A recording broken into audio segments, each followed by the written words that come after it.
Good morning. Again, we are casting from Kiryat Arba and the wonderful West Bank, Kiryat Arba, Hebron.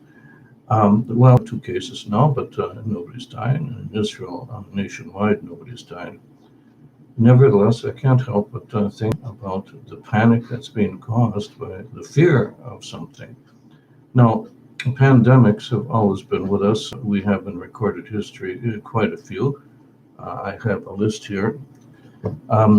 We can start in 430 BC in Athens, and we move straight down through almost every 100 years, which will bring us all the way to 1918, which was a very serious plague. Hundreds of thousands of people died, but the difference was people fought back. How do you fight back? Well, people had fear throughout all of the plagues. Sometimes they abandoned their country.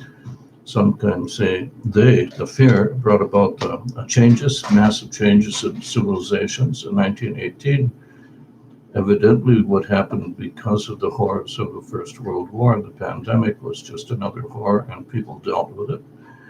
Horrors are horrors, and fear is fear. They did not take off at work. They continued to keep the country strong. Well, the way we handle a pandemic these days, and it is a pandemic, but it's not anywhere near the extent of the pandemics in the past.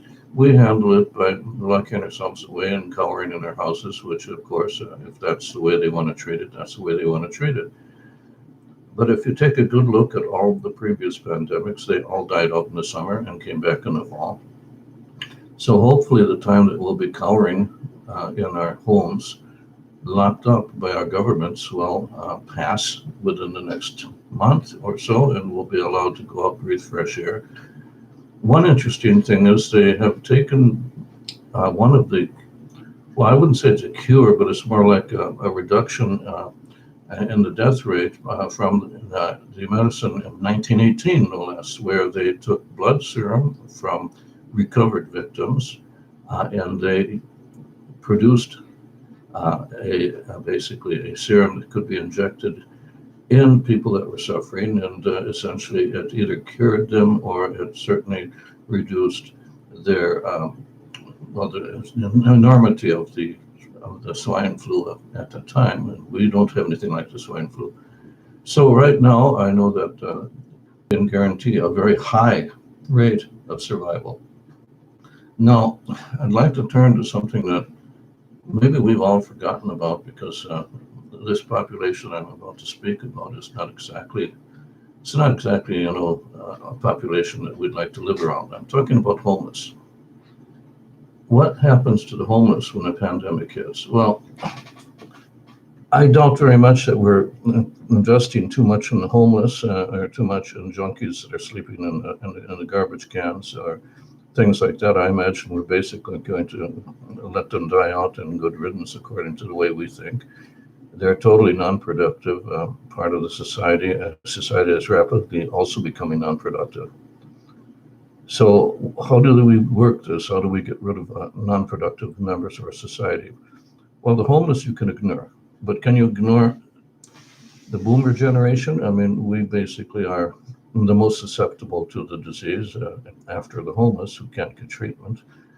What will happen to the boomers? I'm very lucky. I have a family that gives a shit.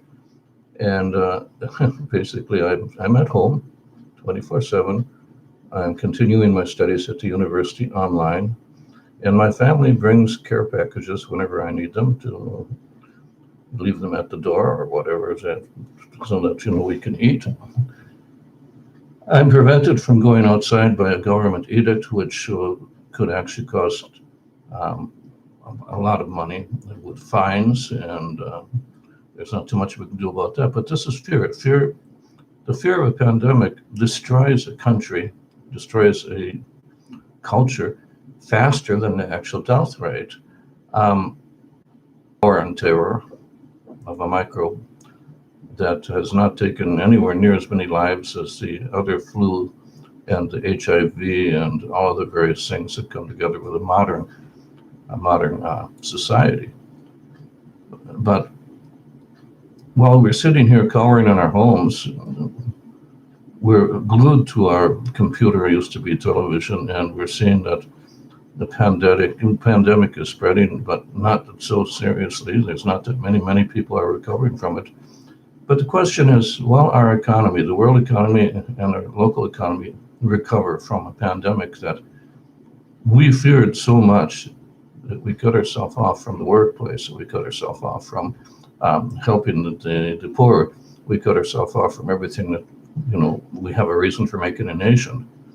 I don't know. I think that we're going to survive this. We're the millennials, and now maybe this is the first real crisis the millennials have actually faced. And let's see how they come out of this.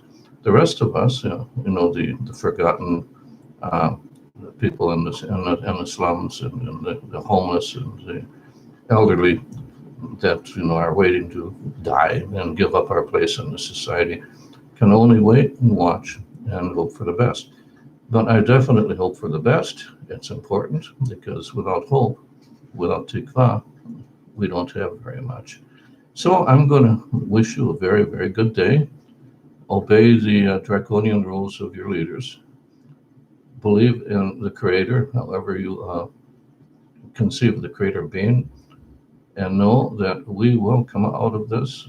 We must stop the fear, and by stopping the fear, we will actually be killing the microbes.